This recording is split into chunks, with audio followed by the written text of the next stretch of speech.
The first thing, I already explained to you that about the shift in our emphasis from here on in. And I suppose in some ways we're switching from the part of the course that has to do with transformation into the part of the course that has to do with stability, at least relative stability. Now, the idea behind the work that we're going to talk about now is that personality has stable and identifiable features across time. And I suppose it's traits that you're referring to when you say to yourself or to someone else, I know that person. And when you say that you know that person, it seems to me that you're presuming that there's something stable and identifiable about them that you can track over time. You might consider that who they are. And so trait theory is the study of who people are. Now, if there's 17,000 trait descriptors in the English language, that suggests in some way that there are 17,000 ways that people can vary or be the same. Vary from each other and be the same across time. But 17,000 seems like an unmanageable number. And it's possible that a very large number of those words are variants. They're synonyms in some sense. And trait theory, in some ways, is an attempt to find the clumps of synonymous words that are encapsulated within language that apply to people. The basic hypothesis is something like this. Because tracking the behavior of other people is extremely important to us, and because we want to communicate about that tracking, and because we're studying each other all the time, there's at least a reasonable probability that the fundamental dimensions of personality are going to be encapsulated within the language. And what that means in some sense is that you may be able to use the language as a tool if you use the appropriate statistical techniques in order to extract out the fundamental dimensions of personality. And so you could say those are the basic, imagine there's 5 or 6 canonical words, or 10 canonical words within that collection of 17,000, and then all the others are slight variants of them or mixtures of them or something like that. So perhaps there's a simple structure underneath the apparent complexity. The first people who tried this, as I said, were Allport and Odbert, but they really didn't have the statistical techniques that were necessary to do a particularly good job. So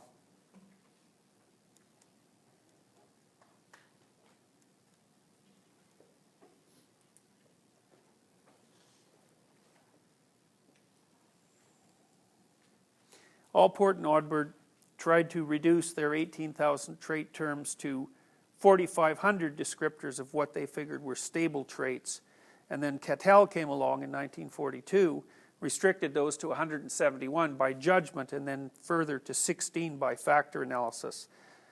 These are Cattell's 16 traits. The first 3 were the most important.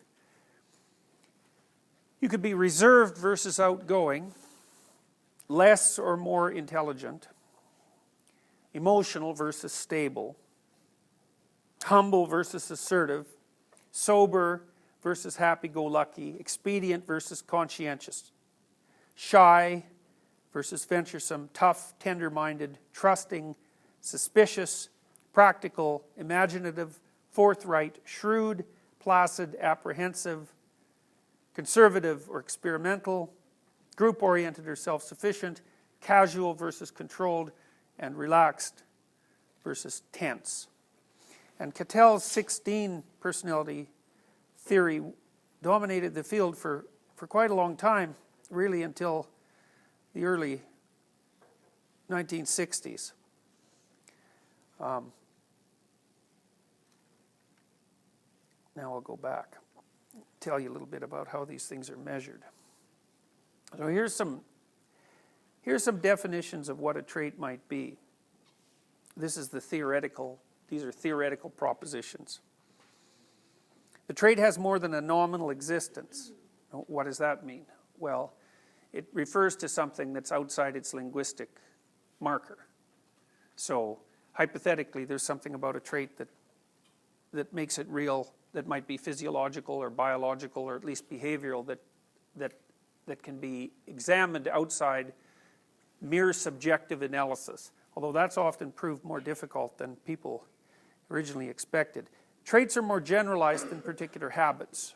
Well, God only knows how many habits people have, and you kind of maybe run into the same problem with habits as you do with 17,000 words. There's so many of them that you can drown in the description, and again you have to look for something that's more fundamental.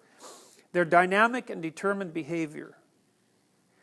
So there's something about a trait that in some sense acts as a causal agent. Traits may be identified empirically, we covered that. Traits are relatively independent of other traits. They're not synonymous with moral or social judgments. And acts and even habits that are inconsistent with a trait are not proof of the non-existence of that trait. And then the more complex one, traits may either be viewed ideographically in light of the personality that contains them or nomothetically on the basis of their distribution in the population.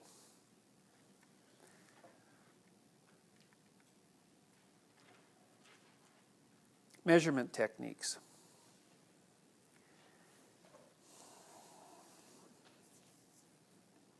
So imagine that you collect your list of adjectives and then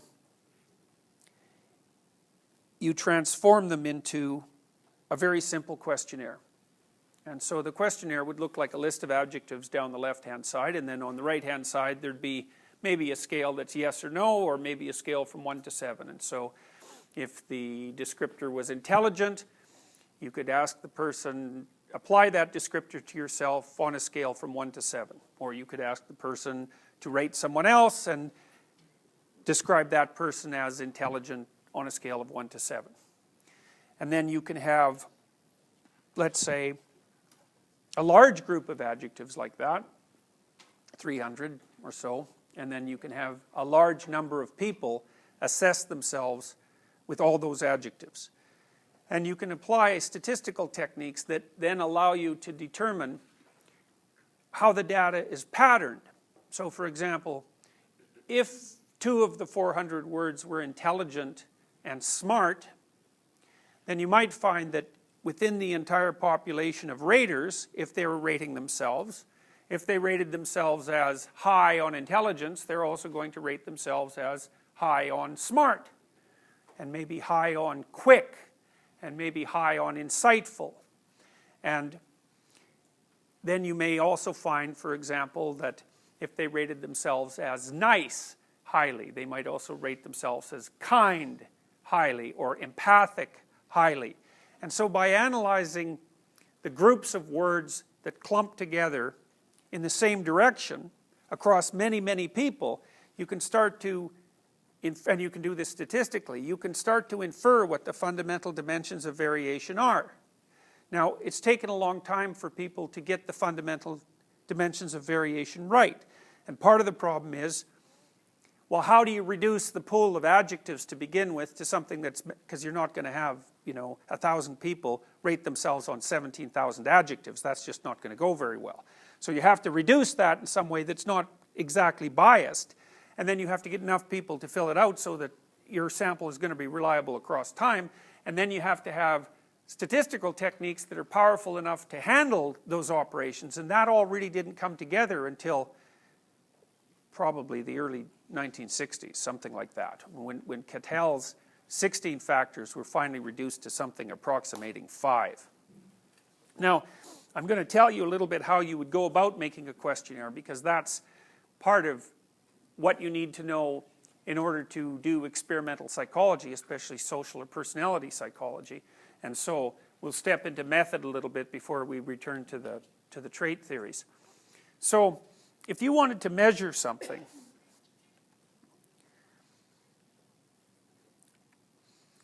let's see, someone think of a potential personality trait. Don't use the standard big five.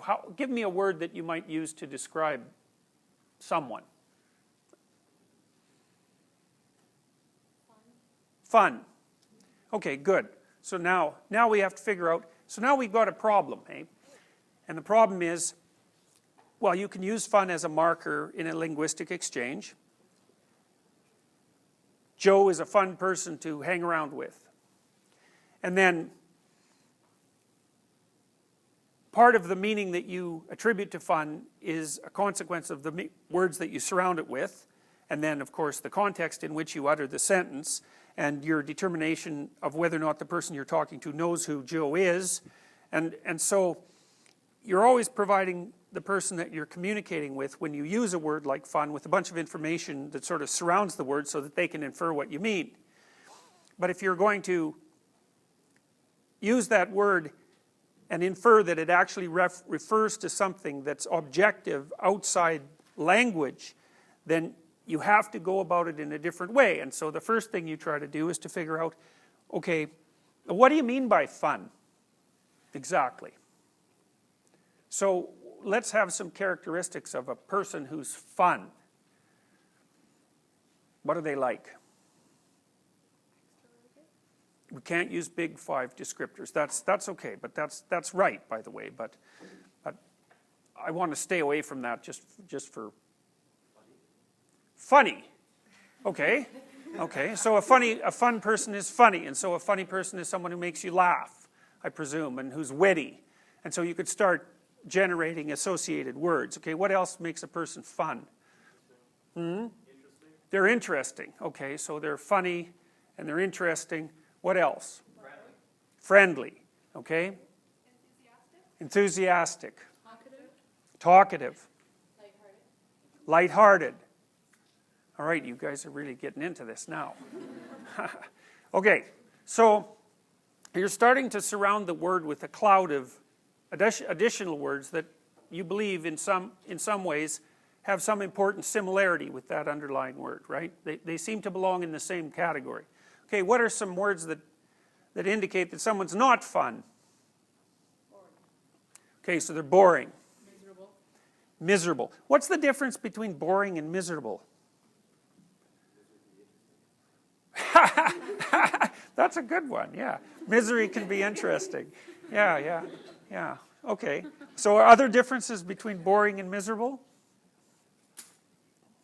That's probably an open answer, by the way, just so you know. Any other differences? Come on, you guys know the difference between boring and miserable, for God's sake. Yeah. Miserable, you usually take people down with you, whereas boring, you're just kind of passive and there. Okay, so boring sounds like it's more neutral in some sense. Miserable, is that a positive thing or negative thing? Negative, okay. So, and what sort of emotions might it be associated with? Sadness, depression, what else? Anxiety, hate, fear, cynicism. Okay, so now we've got the fun person sort of identified with regards to a positive pole and a negative pole, right? All right, so you could conduct a brief statistical investigation to determine whether or not your characterization of fun had any utility, was valid in some sense, reliable and valid. So the first thing we might do is write down all those words on a little questionnaire. So we probably generated about 20 of them, eh? And then we might ask everyone to rate themselves according to that questionnaire. And then we might submit the data set to factor analysis, which is a complicated form of correlation analysis, and then we could find out what words clump together. Now what we would find, if we analyzed all the words that you guys generated, is that we'd have one little clump that was associated with interesting. And we'd have another clump that was associated with negative emotion, and we'd have another clump that was associated with positive emotion. And so you guys actually defined fun as a three-dimensional construct, given what we know about personality, because we know that there's a positive emotion dimension and a negative emotion dimension, and then another dimension that's associated with creativity. And so, at least insofar as you all characterized it, fun is not a unidimensional word. It crosses a variety of different domains. Now, so if you're trying to get at how to measure fun, the first thing you have to do is define it, and that's what we were trying to do when we were collecting up all these words. I'll show you how Cattell, in 1965, characterized conscientiousness. So he says, well, this thing exists, and in its existence it manifests these characteristics. Conscientiousness is that disposition governing persevering unselfish behavior and impelling the individual to duty as conceived by his or her culture. A conscientious person is honest, knows what is right, and generally does it, even if no one is watching him or her, does not tell lies or attempt to deceive others, respects others' property. An unconscientious person is somewhat unscrupulous, not too careful about standards of right and wrong where personal desires are concerned, tells lies and is given to little deceits, and does not respect others' property. So you could imagine how you could transform that definition into a questionnaire. You could use the adjectives that are in it and just have people rate themselves by the adjectives, or you could use little phrases like, do you respect others' property? 1 to 7. Do you have a strong sense of the difference between right and wrong? If you know what's right, do you generally do it? Are you a persistent person? Are you unselfish? So you can extract out individual items from your sort of global definition of what constitutes the hypothetical trait. And there's some of the examples. Do you usually keep emotions under control? Are you a person who is scrupulously correct in manners and social obligations and likes others to be the same? Are you cautious and considerate so that you do not hurt people's feelings by unconsidered conversational remarks? I like the adjective approach in some ways, because you might notice that the last question there clumps a number of descriptors together, and it isn't absolutely certain that all those descriptors belong in the same question. And so I would say, this was constructed quite a long time ago, and I would say if you're going to construct questions, you should try to ask as close to one thing as possible, because otherwise the question gets confusing. So I would say that, the second question also has the same problem. All right, so if you're going to make your questionnaire, and let's say you're trying to figure out how fun someone is, and simultaneously figure out whether or not investigating fun is actually a reasonable thing to do, like is it a scientifically valid category, then you might want to generate a whole bunch of items and also put some in there that don't obviously measure fun. So let's have some descriptors that don't seem to fall on the fun, non-fun dimension. What's outside of that? You could say stoic or reserved. Okay, which one? I would say stoic. Okay, and define stoic. Being quite careful with your words, not having an excess of emotional response. Okay, so you think you can be fun and not have an excess of emotional response? I'm not trying to put you on the spot. I'm just wondering if that's what you're claiming. I think you can, in a sense, because you're in a social situation and not talking all the time doesn't mean that that's not a role to be given in a particular situation. Okay. You can be a listener and still have fun. Okay. So what other descriptors? Look, I mean, fun can't mean everything, right? Because if it means everything, then it's not a useful word, because a word has to mean some things and not other things. That's convergent and divergent validity, in a sense. A word can't mean everything. It has to mean something specific. So what's outside of the fun, non-fun domain? Yeah, so you can be fun and stupid. In fact, that might even be easier. All right, so intelligence might be outside of that. What else might be? And you could be envious and fun still. Seems least probable. How about mean? Can you be mean and fun? Yeah, so that's kind of interesting. So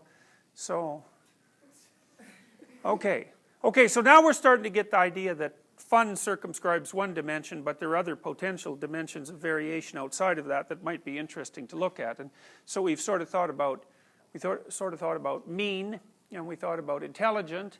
And what else did we come up with? What else is sort of outside of the fun realm? Patient? Okay, so you can be impatient fun or patient fun. All right, seems reasonable. Fashionable? Yeah, okay. Do you think that's a person, who said that?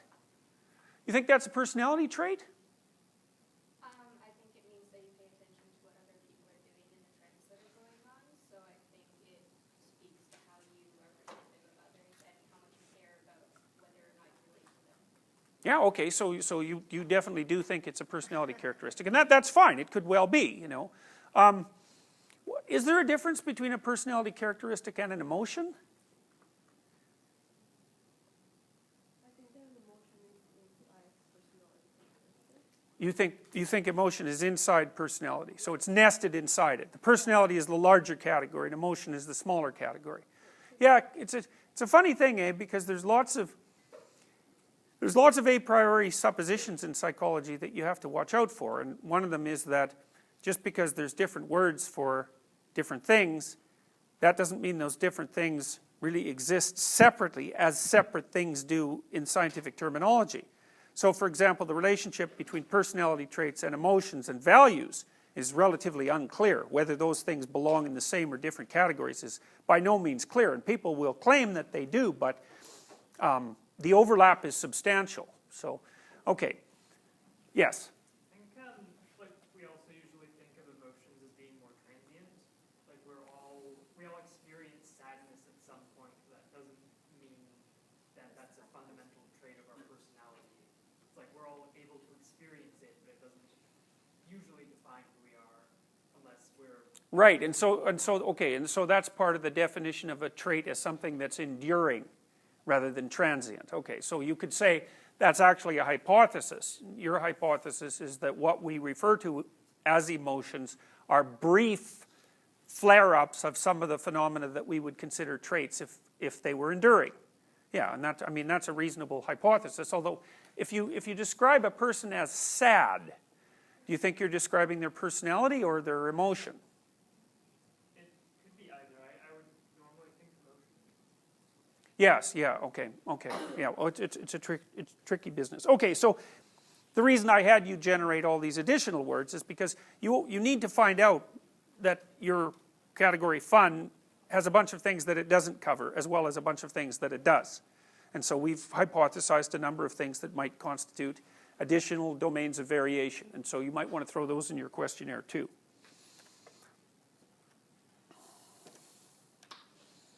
Okay, now, you might say, well, what are you going to do with your scale? So, now you have a scale and you can give it to people, and you can tell the difference between the fun people and the not fun people. And so, what might be some practical purposes towards which you could put that knowledge? You don't have to be too serious about it. I mean, what are you going to, you could invite all the non-fun people to a party. That would seem rather counterproductive. Your hypothesis would be that maybe you'd have two parties. You'd have a party with all the fun people, and you'd have another party with all the non-fun people. And then you could get the attendees to rate how fun the party was. And then that would help you determine whether or not your measurement of fun was actually practically useful for something. That's called criterion-related validity, by the way. So, and criterion-related validity, if a scale possesses criterion-related validity, you can identify something that it might predict that isn't like completely obviously associated with the initial measure, although, you know, fun at a party probably are, so that's a bad example. But you can use it to predict something that might be of value. So I can give you an example of that, is that conscientiousness, which is a trait, is frequently used to evaluate how good an employee might be if you hired them, or even how good a student might be, because conscientiousness turns out to be a pretty good predictor of academic achievement. Okay, so if you're going to if you want to make a questionnaire, and some of you will do this when you do your honors thesis or if you're involved in research at all, and people tend to think about developing a questionnaire as something that's relatively straightforward. It's not. You need to figure out what it is that you're after, what's your central construct of interest, and then you have to figure out, well, how do I generate a very large number of items that hypothetically measures this, or its reverse, or its opposite, it doesn't really matter, and then a bunch of items that don't measure it, because again, you have to show that it's good for something and not good for everything. So, and then you have to demonstrate statistically that your concept is coherent, and then you have to show that you can use it to predict something. And it gets worse than that, actually. Then you have to show that it predicts something better than some other thing that someone already invented. So, if you came up with a fun scale, it's probably primarily extroversion, that, as you mentioned, that a scale like that would measure, although it would be a little complicated, because generally fun people also have less negative emotions. So what you'd end up with, as we mentioned before, your fun scale would be a mangling up of a couple of different categories, and so it would probably end up not being a very good questionnaire at all. So it's a tricky thing to make a questionnaire. It takes an awful lot of work, and you can't start with the assumption that just because you've been able to think up a concept that it actually constitutes a concept that meets the criteria for scientific evidence, or for scientific categories. So we should also talk maybe a little bit about some different kinds of categories, because it's not all that obvious to people that there are different kinds of categories. So I can name three very rapidly. There are many others. The first category, and these are usually the categories that scientists do investigate. They are technically called proper sets. And so a proper set is like the set of all triangles. And triangles are clearly not squares. We'd all agree on that. So what makes a triangle different than a square? Which one? Okay. I was trying to trip you up there. So, okay, and is that true of all triangles? Right. What about a triangle that is open on one line? Does that qualify as a triangle? No, it just looks like a triangle. It's like an imposter. So, okay, so a proper set has this interesting characteristic, which is it has absolutely clear inclusion and exclusion criteria, and there are no exceptions. And so, or almost no exceptions. So you might say, well, is the set of all helium atoms a proper set? And the answer to that fundamentally is yes. And it's distinguishable, say, from the set of all hydrogen atoms or the set of all iron atoms. There's characteristics that you can define that precisely indicate the boundaries of the category. And those sorts of things are relatively easy to study scientifically, because they tend to behave similarly in different circumstances. So here's another category. It's called a familial resemblance category. And it's a little harder to understand, but a familial resemblance category is a category that imagine that the prototypical example is the Smith brothers. So the Smith brothers, here's some things that could characterize the Smith brothers. Large ears, large nose, floppy lips, glasses, mustache, beard, and bald.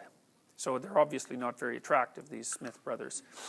And then you can tell the Smith brothers are related to each other because they all look like each other. Of course, they don't look exactly like each other. So one Smith brother is bald with glasses and floppy lips, but he has little ears. And then another Smith brother has hair, but he's got, large glasses and large ears and floppy lips. And then there's another Smith brother that has a big nose and glasses, but he has nice hair and no mustache, but a beard. And you get the picture. So what a familial resemblance category, how a familial resemblance category works is that there's a list of, say, 10 attributes, and in order to be a member of that class, you only have to have, say, 4 of the attributes. Any 4, or maybe 5, whatever.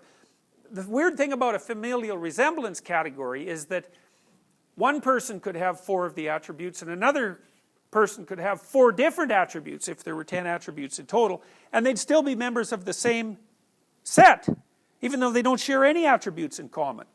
And what a familial resemblance category works because each of the members of the category are related to a central prototype. And the prototype has all the features. And the prototype might not even exist, so there could be a prototypical Smith brother who would have all the characteristics of the Smith brothers that I described. But he doesn't even exist. He's like an amalgam of all the Smith brothers, and then each of the Smith brothers are related in some way to that central prototype so that you can tell that they belong in a family. And that's not a proper set. And one of the things, you might be asking, well, why should you know this? And one reason is because it's useful to know that there are different forms of categories. But more particularly for psychological purposes, psychiatric diagnostic categories are familial resemblance categories. They're not proper sets. So if you go into the Diagnostics and Statistical Manual, which is the sort of APA, American Psychiatric Association, Bible for doing diagnosis, you'll see that if you list the symptoms of something like a personality disorder, there might be 10 symptoms, and in order to have that personality disorder, you only need 4 of them. And so there can be wide variation within the category, and of course then that begs the question of whether or not it's actually a category, or certainly whether or not it's actually a scientific category.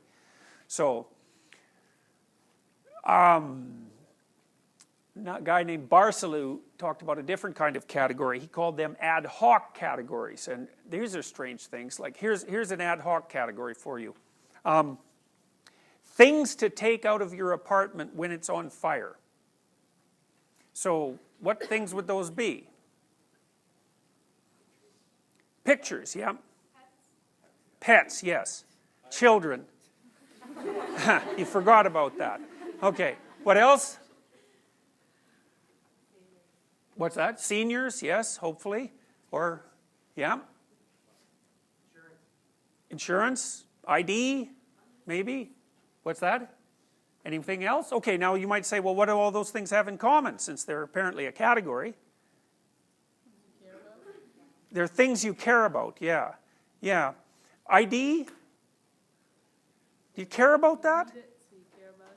You need it, yeah. So they're necessary or emotionally valuable or what?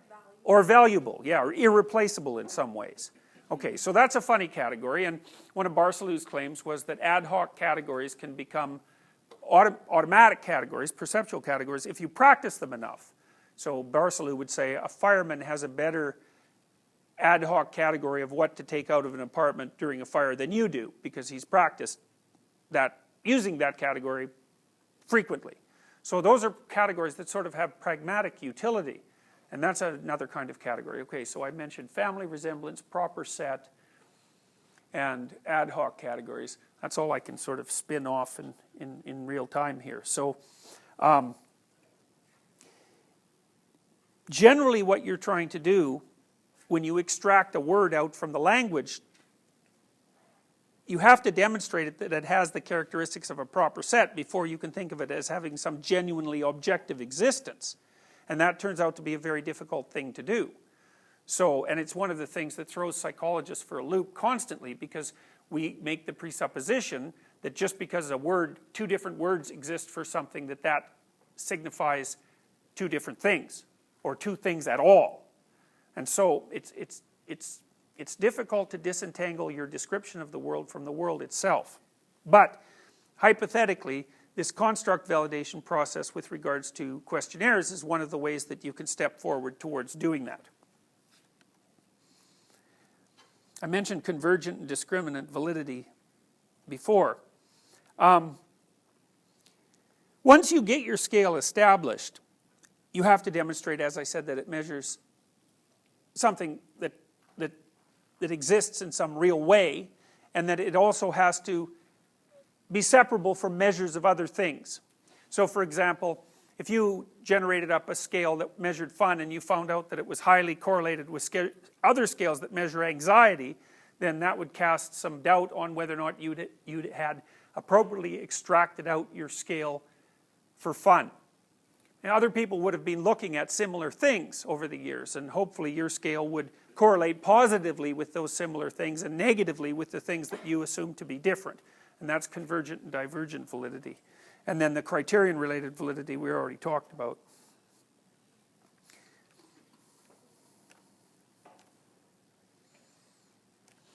Okay, so now I want to show you a different PowerPoint presentation just for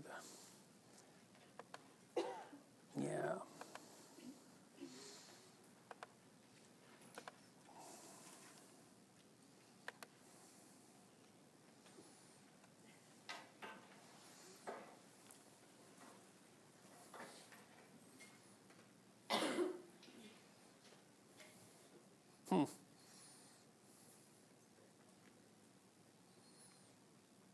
So this, you might think about this as the current, arguably standard model of human personality.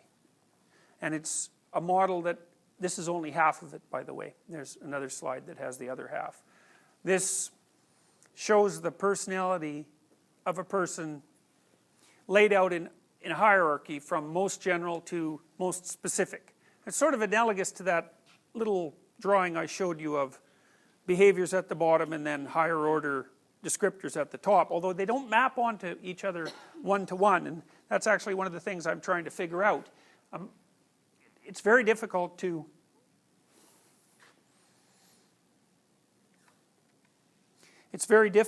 map the trait theories directly onto the narrative and the clinical theories. All right, so at the highest level of resolution, here's how people can differ from one another. They can be industrious or orderly, and those two aspects are quite highly intercorrelated, but sufficiently differentiable so that the differences are interesting. Industriousness and orderliness seem to predict different things. So, for example, industriousness seems to be a better predictor of academic achievement than orderliness does, even though they both clump under conscientiousness. And then there's volatility and withdrawal for emotional stability, or neuroticism. It's described different ways. You're neurotic if you feel a lot of negative emotion, and you're emotionally stable if you don't. The negative emotions that are associated with neuroticism, we thought for a long time it was all negative emotions that were associated with neuroticism, but it seems to be more like pain and anxiety. And pain is somewhat equivalent to the emotion you feel if you're frustrated or disappointed or grieving, and anxiety seems to be the emotion you feel when you're subject to uncontrollable or unexpected circumstances, or when you're subject to cues of frustration, disappointment, or grief. So volatile people don't really seem to avoid because of their negative emotion, although their emotions bounce a lot, especially their negative emotions. So if you're associated with someone who's volatile, what you would observe is that they seem to overreact to things. They get more irritated than the circumstance might seem to indicate. And their emotional response to things, on the negative end, is relatively unpredictable day to day. So there's a lot of variability and a lower threshold for the experience. People who withdraw are people who appear to be stopped by their experience of negative emotion. So if they're afraid of something, they won't do it. Where the volatile person, they might do it, but they'll complain a lot while they're doing it. So we don't know a lot about the difference between volatility and withdrawal yet, because those have been recently extracted out using statistical means, and they seem stable, but exactly what they predict yet, apart from the few things that I've tentatively suggested to you, isn't yet clear. Agreeableness sounds like a positive thing. Politeness and compassion. We know that liberals are more compassionate and conservatives are more polite, but we don't know a lot more about the distinction between politeness and compassion. And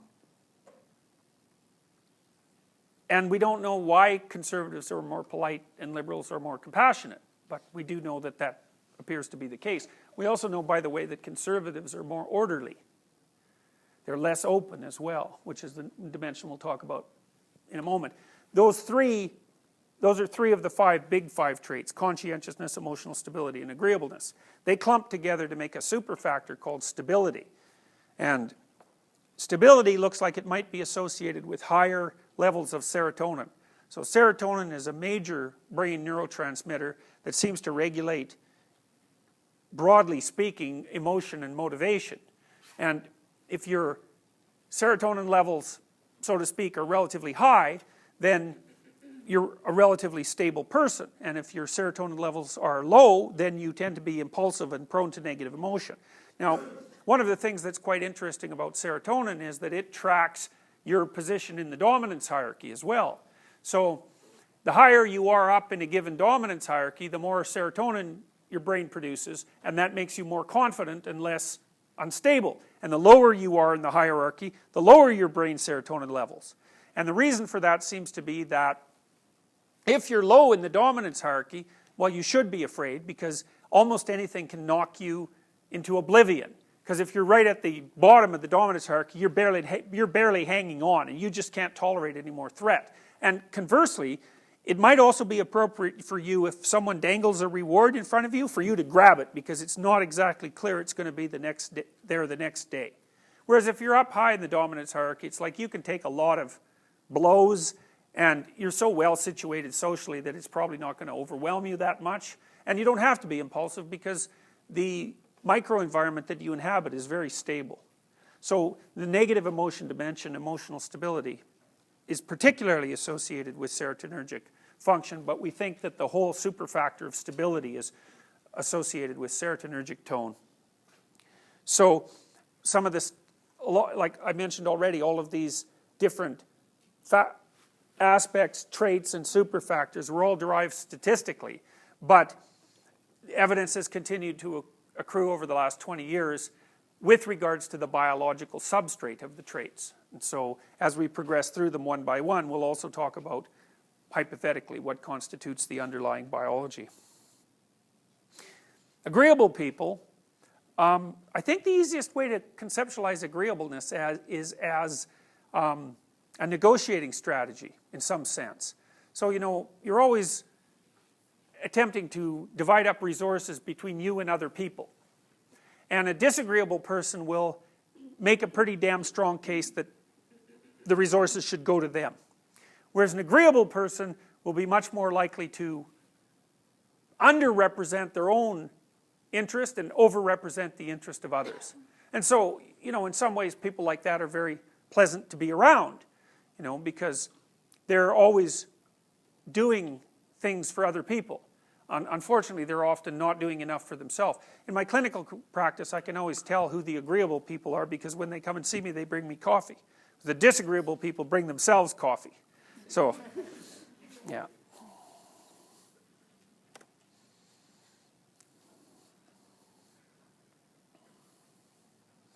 Oh, pretty sad animation. The aspects here.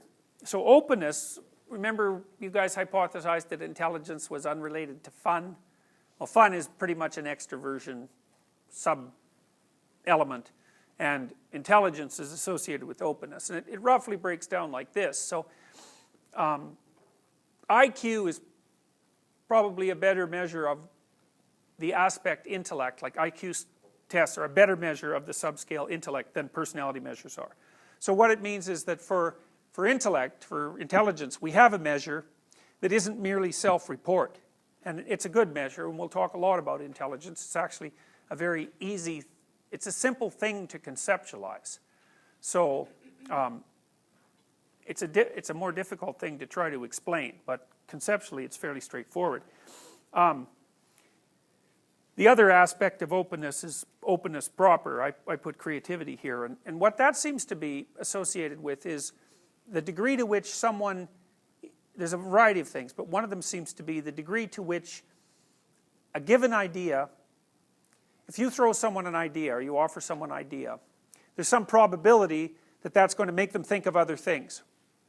The more open someone is, the more likely it is that any given idea is going to make them think of more things, and also the open person has a more diverse range of things that that idea might bring about. And so often the speaking style of someone who's open is characterized by relatively loose associations. I mean, like my lectures, for example. So it's a measure of creativity, but it's also a measure in some sense of lack of constraint on the propagation of ideas through the idea network. And I don't know exactly what that means neurologically. I do know that you can be relatively high in intelligence and relatively low in openness or creativity, but the two things do tend to co-vary. So for example, it's very rare for people to make any major contribution to a creative sphere unless they have an IQ of at least over 120. So it's pretty selective.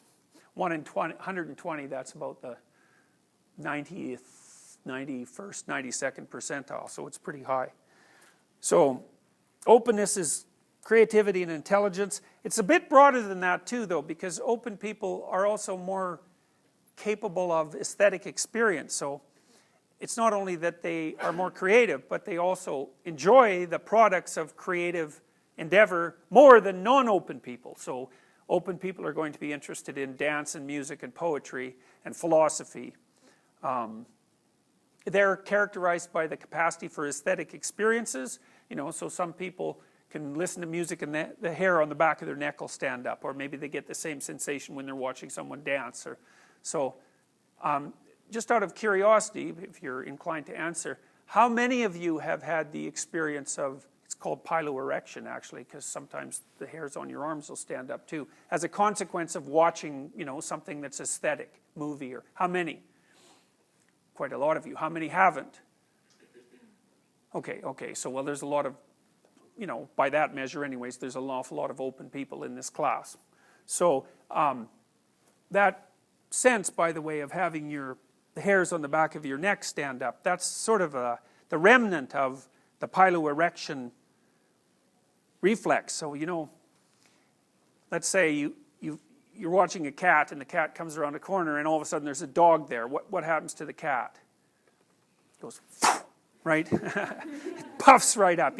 So now its tail's about this big around, right? And I mean, it's startled, but it puffs right out. And it's like, that's an automatic reflex on the part of the cat. Now it's trying to look like it's big. Of course, the dog will do the same thing, so it's a bit counterproductive. But whatever. The cat's trying to look like it occupies a lot more space than it actually looks like. But there's also, at least in principle, an emotion associated with that, which is it's sort of a combination of terror and awe. And maybe that's what the cat feels. But that's what our experience of awe, even filtered down, is still associated with that, experience of piloerection. So that's pretty interesting. So extroverted people, or at least I think it's pretty interesting. Extroverted people are assertive and enthusiastic. And so the enthusiasm dimension seems to be associated with a lot of overt positive emotion. And so extroverts in many ways are more fun. They laugh more, they talk more. That is not necessarily more fun. They're very gregarious. They like to hang out at parties. They plan parties. They tell jokes. In fact, telling a joke is actually a real marker of extroversion. So how many of you here tell jokes? Yeah. How many don't? Okay, so how many of you tell good jokes?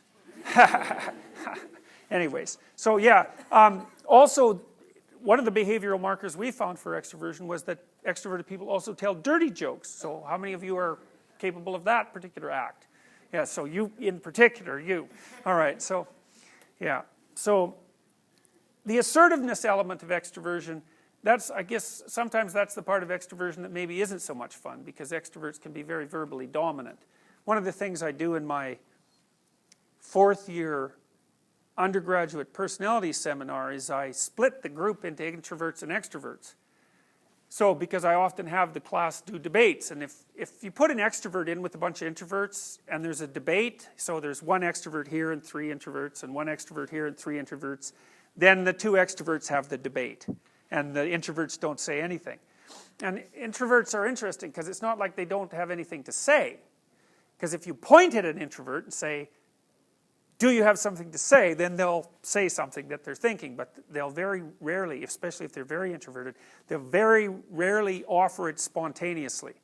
And so if I found that if I divide the class into 2 groups of introverts and 2 groups of extroverts, and then I have them do like a 4-way debate, the introverts will talk like mad in their own group, you know, because they're not being overpowered by an extrovert. And the extroverts seem to have a much lower threshold for speaking. It doesn't take much of a stimulus to get them talking, or they have a real impulse to talk. Like my daughter is super introverted or extroverted. It's impossible for her to think something without saying it.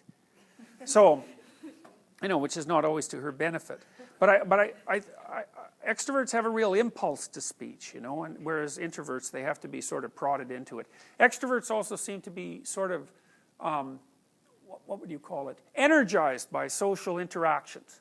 You know, they'll go to a party and they get more and more and more energy, whereas an introvert will go to a party and it's like, they'll be there for an hour and then they've had enough people and they want to go home and sit in their room and recharge. And it isn't exactly, we really don't have any idea why that is. But it seems to be a pretty reliable marker of the difference between the 2 groups.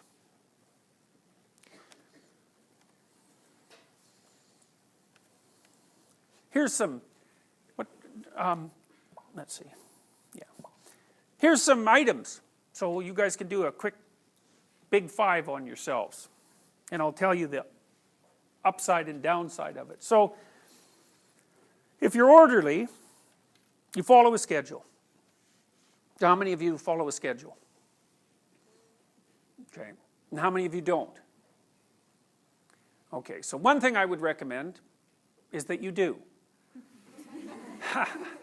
And I'll tell you why. Like, intelligence is a very good predictor of academic performance.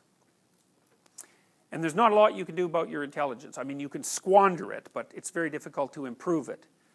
Conscientiousness, well, it's a trait too, so it's hard to work on, but we know that conscientious people get better grades. And it's reliable, and it's a powerful effect. And so, if your time use is organized, then the probability that you're going to be successful is very high. So, one of the things you might think about is make friends with a calendar, like Google Calendar or something like that. And I can tell you some tricks about that, because really it is important. Like, and I'm not kidding around about this. If you're low in conscientiousness, it's really going to trip you up as you walk through life. There's not very many advantages to it that I've been able to see, and I'm not assuming that just because you don't follow a schedule, you're low in conscientiousness, but it is one of the items that mark it. The only advantage I've seen so far to being unconscientious is that if you become unemployed, it doesn't bother you as much.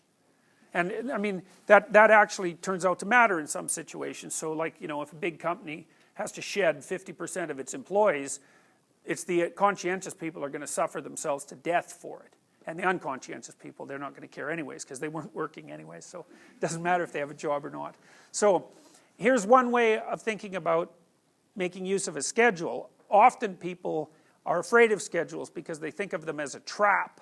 You know, you make a schedule and that's like this little prison that you have to live inside. And, you know, and all you're doing in your schedule is putting down things you have to do or should do. And so, you know, there's not a lot of fun in that. And so not only is it a trap or a prison, but it's kind of an unpleasant one. But a way to work with a schedule in a lot more sophisticated way is to think, well, I'm going to plan the next week, say, because you plan it day by day, but we'll take the week as the unit level of analysis and think, well, I'd like to plan a week I'd like to have.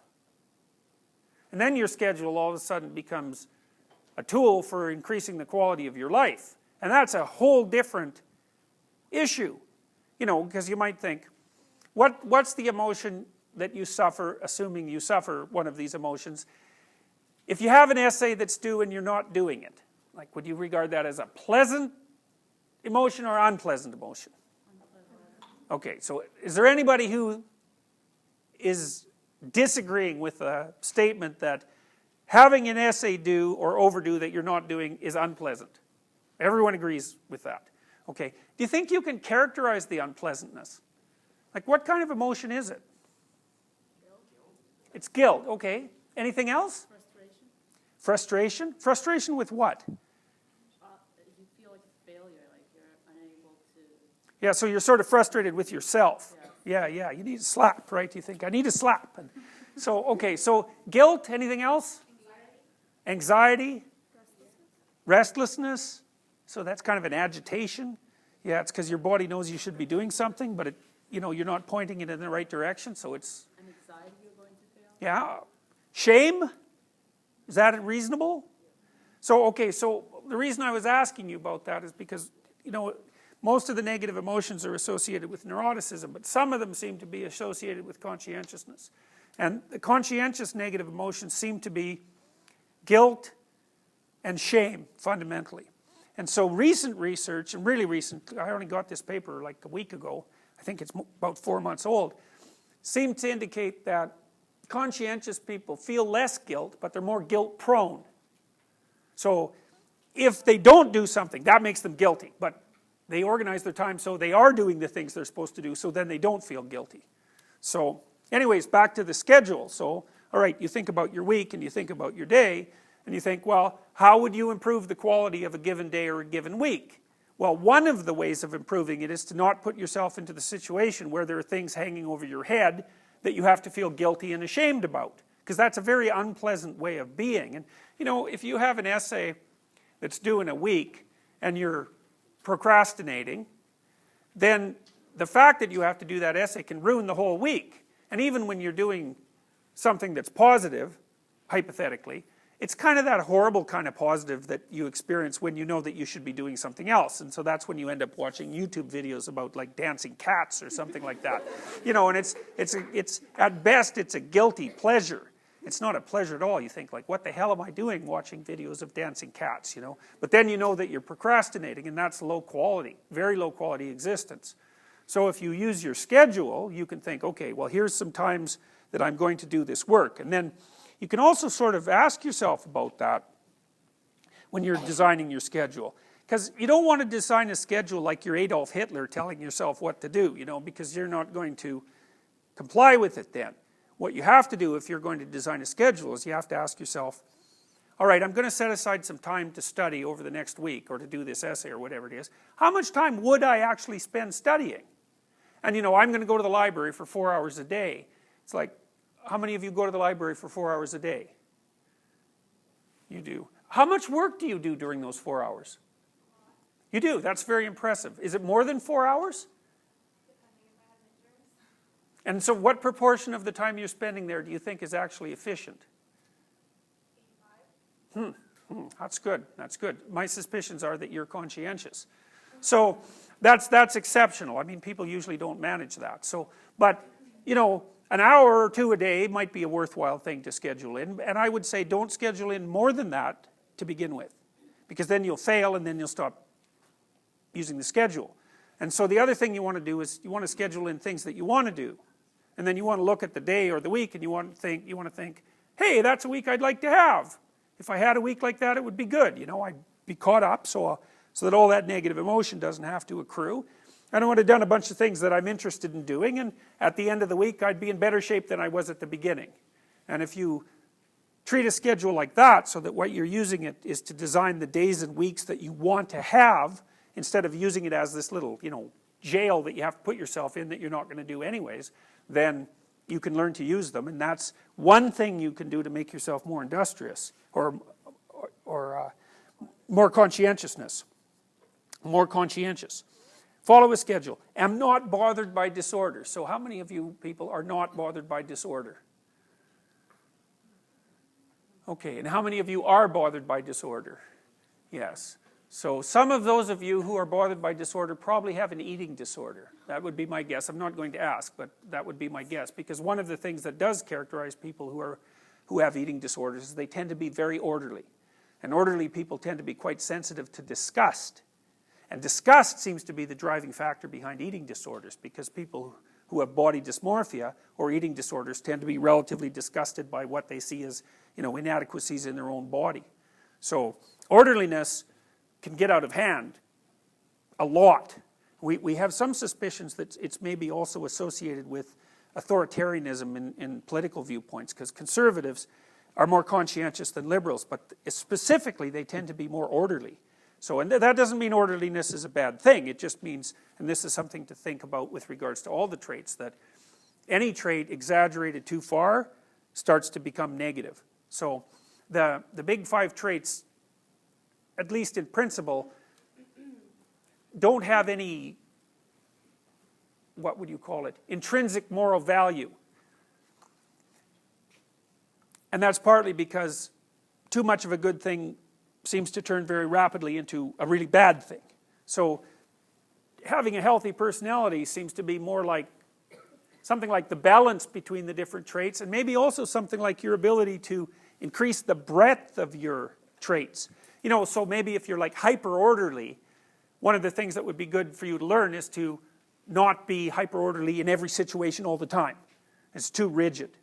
So, okay, so orderly people are bothered by disorder and they follow a schedule. And so, industrious people do not waste their time and they know what they're doing. So, how many of you people don't waste your time?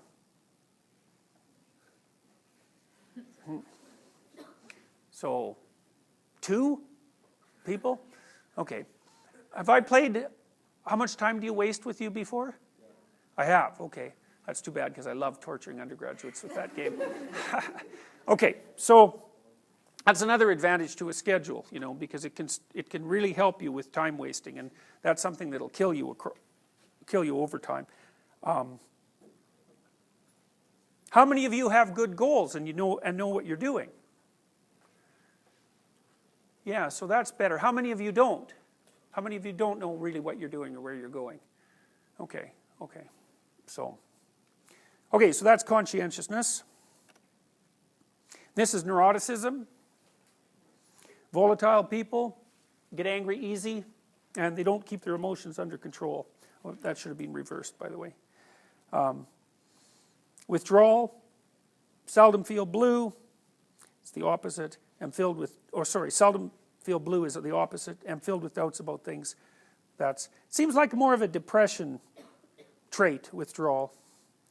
So that's a negative emotion dimension. So people reliably differ on the degree to which they experience negative emotion and the degree to which they experience positive emotion. And those two things are actually different because the circuitry that operates positive emotion is a particular circuit, and the circuits that operate negative emotion are particular circuits, and they're not merely opposites. So you can be highly neurotic and very extroverted. And so that means you're always at parties, but you're continually worrying what people are thinking of you.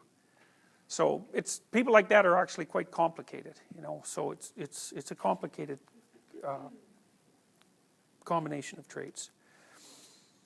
Agreeableness. Polite people respect authority, and they do not believe that they're better than others. And compassionate people are interested in other people's problems and take time for other people. So, I'll tell you this after we do extroversion. Open people, we talked about this already. If you're creative, you believe in the importance of art, you love to reflect on things. If you're smart, which is sort of the intellect category, you're quick to understand things and can handle a lot of information. And then extroverted people are assertive. They take charge. They're able to influence people, so they're kind of charismatic. And if they're enthusiastic, they make friends easily and are easy to get to know. It might be of some interest to you that disagreeable people who are extroverted are narcissistic. So,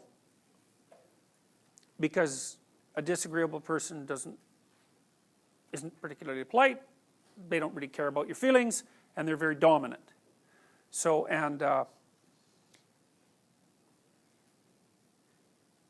so if you're like that, it would be useful to learn when to be quieter in social situations and how to attend more to other people. One of the things that seems quite useful for people who are disagreeable and narcissistic, for that matter, is to try consciously on a regular basis to do something for someone else. It also actually seems to make people who are narcissistic happier to do that, interestingly enough.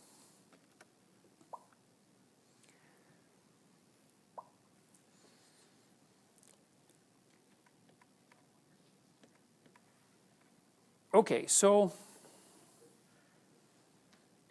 I'll just briefly also talk about general cognitive ability. This is sort of an,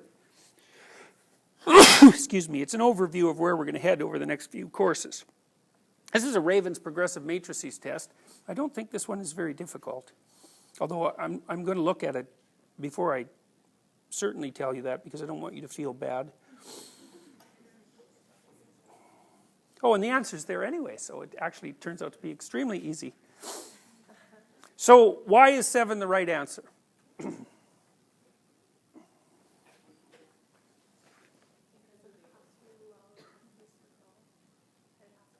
Okay, say that again. It has to be the lowest. Why? Why does it have to be the lowest? The circle. And then the squares at the top. Right, so there has to be an item at the bottom. Yeah, at the bottom. Okay, It has to and be a little circle, and it has to be a triangle. why does it have to be a triangle? Because it's the only thing missing. Right, because every other row Yeah. has a triangle. So you inferred all that by analyzing the 3x3 matrix. Okay. The faster you can do that, and it's an interaction between speed and complexity. You can make these questions much more complex than this one. This one's, you know, reasonably complex, but they can get really vicious because maybe there's what, 2 dimensions of variation here. There's whether or not it's an oval, a triangle, and a rectangle, and then where the thing is. That's it. But you could imagine you could make a matrix with like 4 dimensions of variability. And so these tests turn out to be the most accurate tests of general cognitive ability, Raven's progressive matrices. It's not verbal intelligence, it's nonverbal intelligence. But, and I can tell you why it is that these tests turned out to be that way later, and I will. General cognitive ability is a very good predictor of life success. And it seems to be very much biologically, what would you say? Biological factors play a large role, especially in modern society, in determining relative levels of intelligence, which is a relatively rough, it's a rough fact. Okay, so we'll sum up briefly. It looks like there's 5 basic dimensions of variability that characterize the human personality: conscientiousness, emotional stability, agreeableness, openness, and extroversion. And what we'll do as we progress through the rest of the, or at least the next roughly a little more than a third of the class, is we'll delineate each of these variables, try to understand precisely what they mean, see if we can analyze their effect on society, and maybe also provide you with the opportunity to get some more insight into the personality traits that you have. The exercise, the personality self-analysis, the adjectives that were in there were taken from the Big 5 models. And so, you know, that sort of gave you an opportunity to assess yourself roughly on the Big 5 dimensions and see what you could do to improve.